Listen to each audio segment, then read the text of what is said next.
দেখো, তোমাদের আমি এখন যেটা আঁকাবো সেটা হচ্ছে কোষে দেখি 17-5। একটু ভালো করে তোমরা বিষয়টা বোঝার চেষ্টা করো, যারা আঁকোনি, ঘুম থেকে উঠতে পারোনি, তাদের জন্য করাচ্ছি। সেটা হচ্ছে 5 নম্বর বলেছে একটা বৃত্ত আঁকতে, যার আমরা একটা বৃত্ত এঁকেছি। যে কোনো ব্যাসার্ধ নিয়ে তোমরা বৃত্তটা এঁকে ফেলবে, যে কোনো ব্যাসার্ধ নিয়ে তোমরা বৃত্তটা আঁকবে। প্রথমে এই যে বৃত্তটা আঁকলে, আঁকার পর দেখো বলেছে পিকিউ একটা জ্যা নাও। পিকিউ একটা জ্যা নিচ্ছ তোমরা। পিকিউ জ্যা নেওয়ার পর বলছে পি আর কিউ বিন্দুতে স্পর্শক আঁকো। অর্থাৎ আমরা এবার তাহলে বৃত্তের উপরিস্থিত বিন্দুতে স্পর্শক আঁকতে যাচ্ছি। তা বৃত্তের উপরিস্থিত বিন্দুতে স্পর্শক আঁকার নিয়ম কি না, কেন্দ্রের সঙ্গে এই বৃত্তের পরিস্থিত বিন্দুটা যোগ করা হয়, অর্থাৎ ব্যাসার্ধ আঁকা হয়। এরপর পি বিন্দুতে 90 ডিগ্রি আঁকো তোমরা। প্রত্যেকে পি বিন্দুতে 90 ডিগ্রি এঁকে ফেলো, আর কিউ বিন্দুতে 90 ডিগ্রি এঁকে ফেলো। দেখো, পি বিন্দুতে 90 ডিগ্রি আঁকছি আমরা। পি বিন্দুতে 90 ডিগ্রি আঁকলাম। আবার একই রকমভাবে তোমরা কিউ বিন্দুতে 90 ডিগ্রি আঁকো।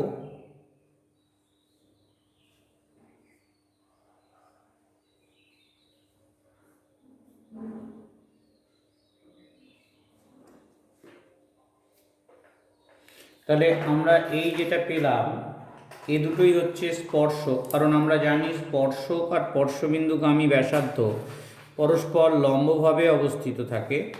এই ধর্মকে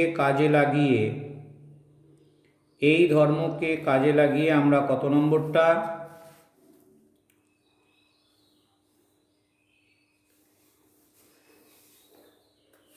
আমরা দেখো করে ফেললাম।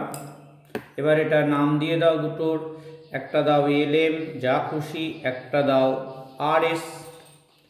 তাহলে এবার লিখে ফেলো, ও কেন্দ্রীয় বৃত্তে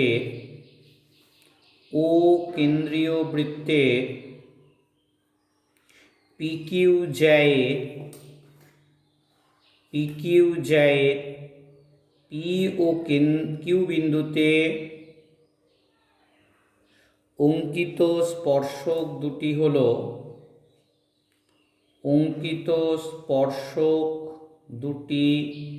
হলো LM ও RS। তাহলে বোঝা গেছে। এবার আসছি আমরা 6 নম্বর অঙ্কটা। 6-এ বলেছে দেখো 8 সেন্টিমিটার দৈর্ঘ্য বিশিষ্ট একটা সরলরেখাংশ XY কে ব্যাস করে, এটা পারা উচিত ছিল মনামির, কিন্তু পারেনি মনামির স্কেলটার অবস্থা খুবই বাজে। দেখো, প্রথমেই আমরা যেটা করব কি, একটা দাগ কাটবো। এবার বলেছে সেই দাগটা থেকে 8 সেন্টিমিটারের মাপ নিয়ে কেটে নেব। সেই দাগটা থেকে আমরা কি করব, 8 সেন্টিমিটারের মাপ যেটা উপরে কেটে নিয়েছি, সেই 8 সেন্টিমিটার মাপটা কেটে নাও।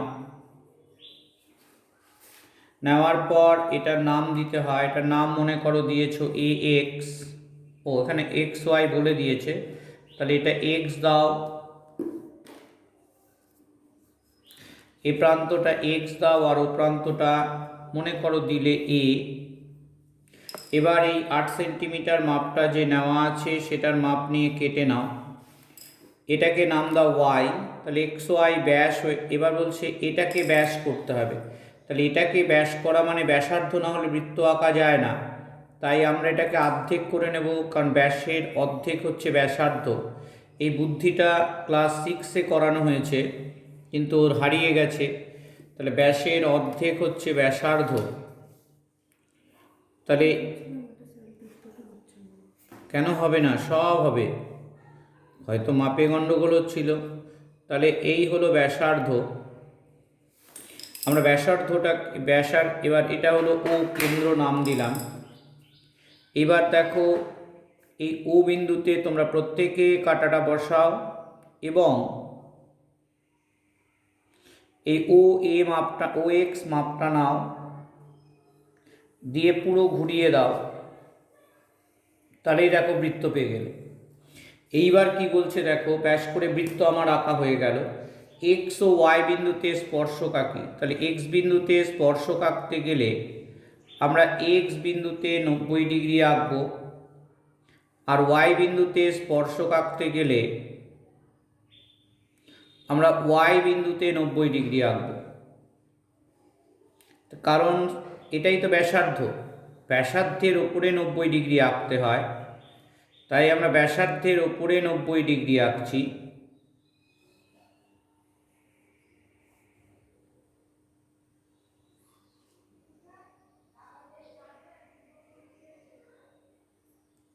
এবার এই দুটো যোগ করে দাও, তাহলে দেখো ব্যাসের এক্স ওয়াই যে ব্যাস করেছিলাম তার এক্স আর ওয়াই বিন্দুতে আমরা দুটো স্পর্শক পেয়ে গেলাম।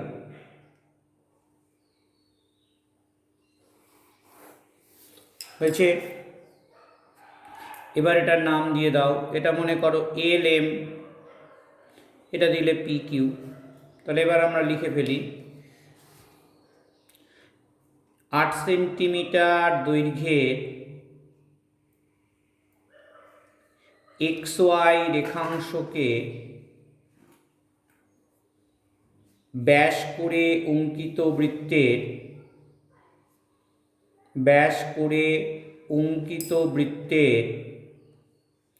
এক্স ও ওয়াই বিন্দুতে অঙ্কিত স্পর্শক দুটি হল এল এম ও পি কিউ। হয়েছে। নেক্সট দেখো 7 নম্বর অঙ্কটা, এখানে ওর একটু ভুল করেছে, তোমরা দেখে নাও, আমি ভুলটা ঠিক করে দিচ্ছি। 7 নম্বর অঙ্কে বলেছে যে কোনো একটি বৃত্ত অঙ্কন করো। দেখো এঁকেছে, এত বড় বৃত্ত আঁকলে স্বাভাবিকভাবেই ছবিটা ভুল হওয়ার সম্ভাবনা বেড়ে যায়, বৃত্তটাকে আর একটু ছোট করতে হতো। যাই হোক, তোমরা দেখে নাও, প্রথমে একটা বৃত্ত আঁকবে, বৃত্ত আঁকার পরে এক্স ওয়াই, তারপর বলছে কি দুটো ব্যাস অঙ্কন করো পরস্পর লম্ব। ও যে ছবিটা এঁকেছে ভুল হয়েছে এই কারণে, তার কারণ ব্যাস দুটো পরস্পর লম্ব আঁকতে গেলে এখানে 90 ডিগ্রি আঁকতে হতো এই ব্যাসের ওপরে, ও সেটা করেনি। অর্থাৎ আমি দেখো তোমাদের নিচে ছোট্ট করে একটুখানি করিয়ে দিচ্ছি, ছোট্ট করে একটু দেখো। এই দেখো একটা বৃত্ত এঁকেছি, এর বলেছে একটা ব্যাস, তুমি যে কোনো ব্যাসই আঁকো না কেন সেটার সঙ্গে লম্ব আঁকতে গেলে এই ব্যাসটার লম্ব যদি আর একটা ব্যাস হতে হয় তাহলে এখানে কেন্দ্রে 90 ডিগ্রি আঁকতে হয়, তবে তুমি কি করতে পারবে, লম্ব হবে। হাতে এঁকেও যেমন হাতে এঁকে স্কেল দিয়ে এঁকে দিয়েছে ওভাবে লম্ব হয় না। লম্ব পেতে গেলে যখন ছবি করছি আমি একটু সামান্য ভুলই হচ্ছে ভুল, তখন কিন্তু আমার এটাকে একদম পারফেক্ট মাপ করতে হবে। তাহলে এটা হলো 90 ডিগ্রি। এইবার যেটা আমি আঁকছি এ দুটো বিন্দুকে যদি যোগ করে দিই, যে লম্বটা আঁকলাম সেটা কিন্তু একদম পারফেক্ট 90 ডিগ্রি হলো, লম্ব হলো। তাহলে এইবার দেখো আমি চারটে বিন্দু পেলাম, একটা হচ্ছে এ বি আর একটা সি ডি, এ দুটো ব্যাস পরস্পর লম্ব।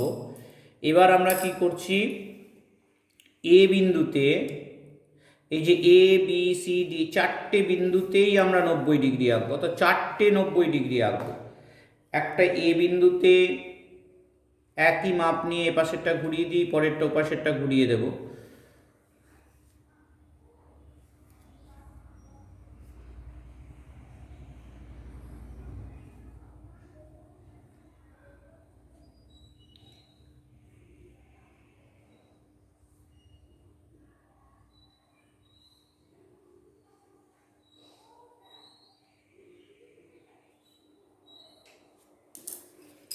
তাহলে এইটা পেয়ে গেলাম, তো স্কেলটাকে ঠিক কর।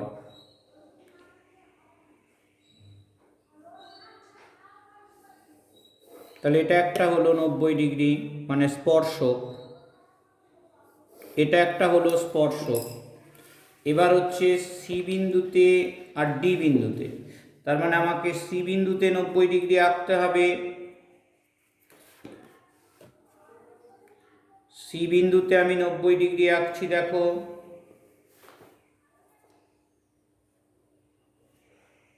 আবার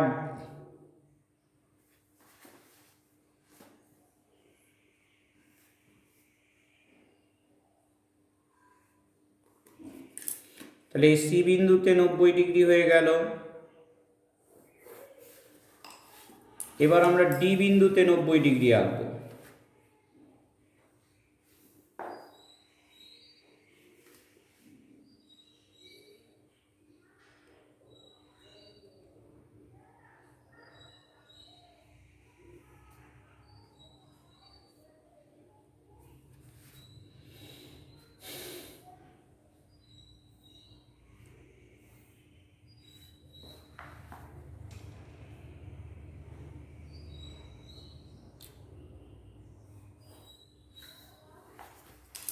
তাহলে আমার হয়ে গেল।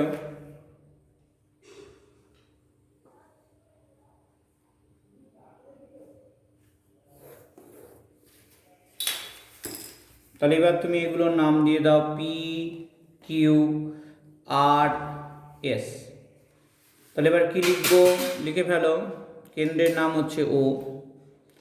ও কেন্দ্রীয় বৃত্তের এবি ও সিডি দুটি পরস্পর লম্ব ব্যাস, পরস্পর লম্ব ব্যাসের প্রান্ত বিন্দুগুলিতে, মানে A B C O D বিন্দুতে অঙ্কিত স্পর্শকগুলি হলো, অঙ্কিত স্পর্শকগুলি হলো যথাক্রমে, দেখো এ বিন্দুতে যেটা এঁকেছো তার নাম পি কিউ, বি বিন্দুতে যেটা এঁকেছো তার নাম আর এস, সি বিন্দুতে যেটা এঁকেছো তার নাম পি এস, আর ডি বিন্দুতে যেটা এঁকেছো তার নাম কিউ আর। আর ঘুম থেকে উঠতে পারেনি এখন। আর চতুর্ভুজটি, গঠিত চতুর্ভুজটি, এই জন্য এই ভিডিও করছি, আর কি করব, পি কিউ আর এস। বুঝে গেছে? তাহলে এটা গেল 7 নম্বর। 8ও পারেনি। দেখো 5 সেন্টিমিটার পরিবৃত্ত আঁকতে পারো না? কই করেছিলে? কোথায় কোথায় পরিবৃত্ত, কোথায়? তার মানে পরিবৃত্ত ভুলে গিয়েছো তুমি। এগুলো বাড়িতে, পরিবৃত্ত আর পরীক্ষায় ভীষণ ইম্পর্টেন্ট। এগুলো বাড়িতে এই যে সময় পাচ্ছে, এরপরে আর সময় পাবে না। দেখো তোমরা প্রথমে পরিবৃত্ত আঁকতে হবে। তোমাদের পরিবৃত্ত আঁকানো হয়ে গেছে। এটা 11 প্রশ্নমালায় ছিল। পরিবৃত্ত, অন্তবৃত্ত সব আঁকানো হয়ে গেছে।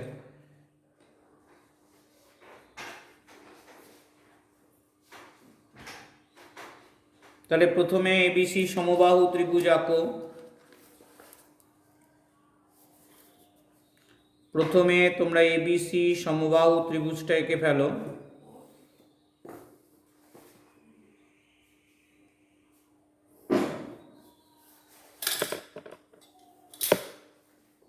পাঁচ সেন্টিমিটার বাহু বিশিষ্ট।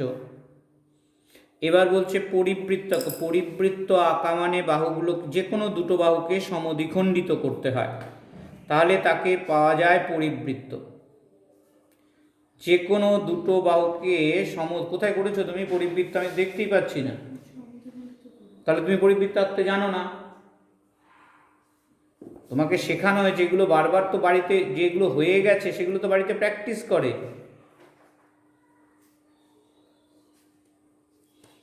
তাহলে দেখো আমরা পরিবৃত্ত আঁকতে গেলে আমার কি লাগে, বাহুগুলোকে সমদ্বিখণ্ডিত। আমরা শুধু সমদ্বিখণ্ডকের বিন্দুটা নেব, তার কারণ ছবিটা না হলে নোংরা হয়ে যাবে আমি যদি এই লম্ব দাগগুলো বারবার দিই।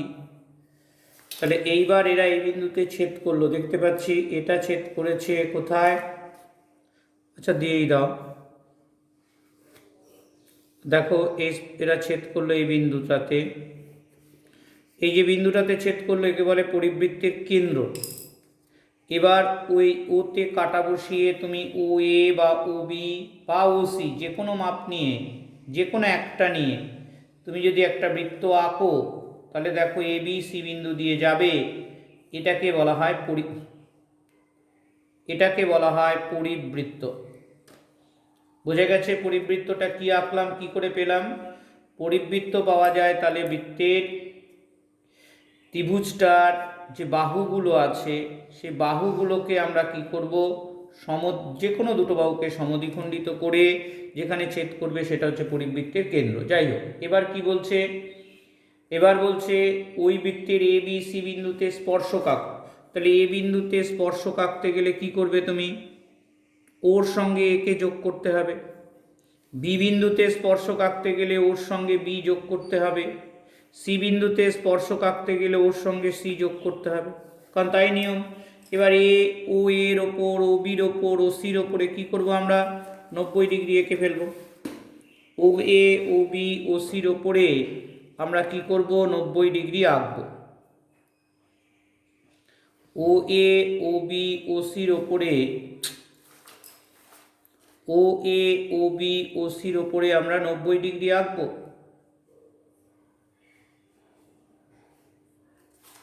তাহলে দেখো আমরা এটার উপরে 90 ডিগ্রি আঁকলাম।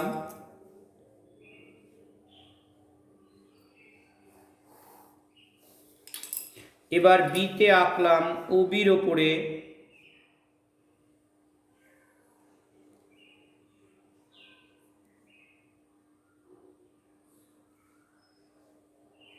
উপপাদ্যটাও পড়েনি জানেন দাদা, আপনার কাছে বসে উপপাদ্যটা লেখাবেন, উপপাদ্যটাও পড়েনি। আপনি বসে, যাই হোক হয়ে গেছে, যা হয়ে গেছে হয়ে গেছে, আপনি বসে, আমি ওকে বলে যাচ্ছি যে বাবার কাছে বসে লিখবে, মুখস্থ করে বাবার কাছে বসে লিখবে। আমি জানি বলছি যে স্যার বলে যে ওই অঙ্ক সূত্র মুখস্থ করতে বলছি, হ্যাঁ করছি, অঙ্কগুলো হোমওয়ার্ক করছি, হ্যাঁ করছি। ফাঁকি দিস না বাবা, হ্যাঁ বুঝলিস, বলতো দেখ, কারোর বুদ্ধি বেশি হয় কারোর কম হয়, কাউকে যার বুদ্ধি কম তাকে লেবার দিয়ে সেটা বেশি পড়ে সেটাকে রপ্ত করতে হয়, কিন্তু আমি না পড়ি, আমার কাজে যদি ফাঁকি রাখি তাহলে কিন্তু আমাকে ফাঁকে পড়তে হবে। কেউ ফাঁকে পড়বে না, তুই ফাঁকে পড়বি। তাহলে দেখো আমাদের 3টে স্পর্শক হয়ে গেল। তাহলে এটার নাম দাও পি কিউ, এটার নাম দাও আর এস, এটা টি ইউ। তাহলে পেয়ে গেলে, বোঝা গেছে। তাহলে এটা কি লিখবো, ত্রিভুজ এবিসি এর পরিবৃত্ত অঙ্কন করে উহার এ বি ও সি বিন্দুতে যথাক্রমে টি ইউ, পি কিউ ও আর এস স্পর্শক অঙ্কন করলাম। বাড়িতে তোমরা এগুলো আবার আঁকবে দুটো করে, আর তার সঙ্গে বাড়ির কাজ থাকছে 9, 10।